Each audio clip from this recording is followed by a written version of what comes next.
السلام عليكم ورحمة الله وبركاته. داود الكسود وهذا حبين cayaaraha deegaanka TV qodobada aad ku daawan doontaan waxaa kamida jadwalka Premier League ee cayaaraha ka soo socda lashaaciyey waxa ka soo cusboonaaday heshiiska daba dheeraada Chelsea ay ku doonayso cayaaraha lixda kulan ee ugu horeeya kooxaha waaweyn ee Premier League iyo wararkii ugu dambeeyay suuqa kala iibsiga ciyaartoyda halkan waa deegaanka TV ku soo dhawaada daawada qodobadaasi oo faahfaahsan.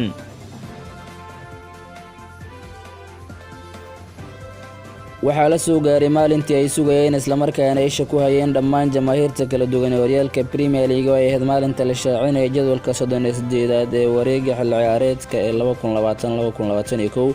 waxaa jira jamaahiirta qaar oo si dhow u eegaya kulamada ay kooxoodu ku bilaaban doonaan xilli ciyaareedka cusub halka kuwa kalena ay eegayaan kulamada ay kooxoodu ku dhameysan doonaan marka arrimuhu halka cakiran ay marayaan. tartanka ayaa u muuqda mid xilli ciyaareedka dambe noqon doonin tartan laba faraslaa maadaama kooxaha Man United iyo Chelsea labadu ay muujinayaan calaamado wanaagsan sidoo kalena ay saxiix waaweyn ay sameyn karaan waqti walba. tababarayaasha kooxahaas oo kale Ole Gunnar Solskjaer iyo waliba Frank Lampard ayaa u muuqda kuwa ganacsi dhaba uga jeeda suuqa xagaagan taasi oo ka dhigi karta inay soo yareeyaan farqiga u dhaxeeya iyaga iyo kooxaha Man City iyo waliba Liverpool. waxaa lagu soo waramayaa horumar wanaagsan ay ka sameynayso kooxda Chelsea heshiiska ay ku doonayso kubad sameeyaha Bayern Leverkusen ee Kai Havertz oo bartilmaameedkooda ugu weyn haatan suuqa kala iibsiga yahay sida ay sheegayso wargeyska The Guardian. Chelsea iyo Leverkusen ayaa wali ka wada hadlaya qodobada heshiiska Havertz oo kooxdiisu 90 milyan oo pound ay ku qiimeynayso balse ciyaaryahankan qodhiisa ay qalbiga gashaday heshiiska Stamford Bridge ugu wareegaya. waxaa la aaminsan yahay in labadani kooxood ay arbacadani ka wada hadleen heshiis miradhal ah oo kii hore ka gadisan isla markaana uu Havertz salaabo kale u qaaday inuu heshiis qaali ah ugu wareego kooxda ka dhisan Premier League. 22 sano jirkan hadduu ka dego London ayaa weerarka Chelsea holac ka sii dhigi doona. Frank Lampard ayaa doonaya inuu dhisto saf xoogan kadib qaab dhiirigelin leh uu ku soo dhameystay xilli ciyaareedka koowaad. Lampard ayaa xilli horeba la soo saxiixday Hakim Ziyech oo Ajax kaga soo biiriyay iyo Timo Werner oo Leipzig uga yimid waana laba saxiix oo aad u waaweyn.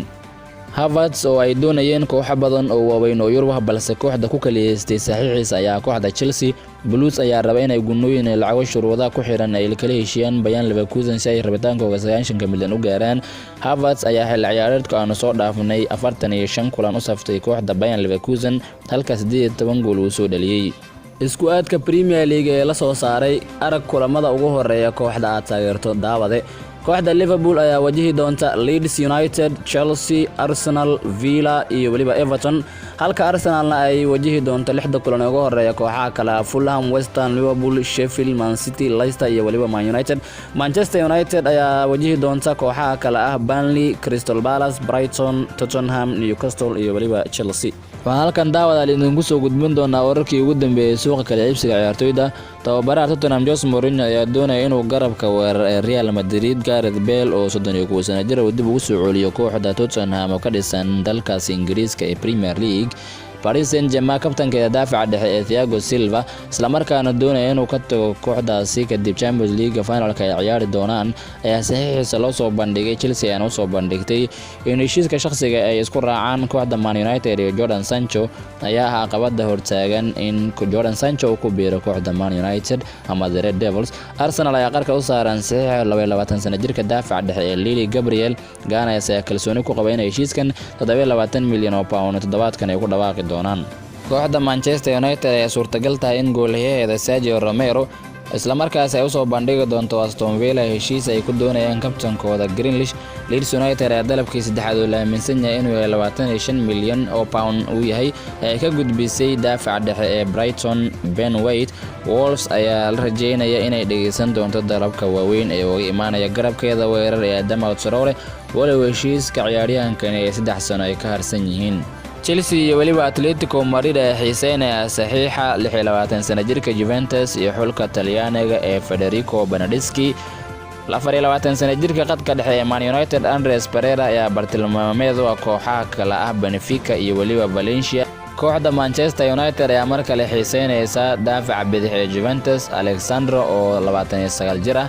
Liverpool ayaa diyaar u ah inay xagaagan iibiso qadkeeda dhexe ee Marco Grujic iyo garabkeeda reer Wales ee Wilson. Tottenham ayaa doonaysa in qaab amaah ay ku qaadato 21 sano jirka weerarka ee Liverpool Brewster, sida ay ku soo waramayso jariirada Football Insider. halkaasina daawadayaal waxaa ku dhamaaday wararka ciyaaraha ee deegaanka TV. haddaad ku cusub tahay channelkana subscribe saar. Assalaamu calaykum waraxmatullaahi wabarakaatuh. halkan waa deegaanka TV.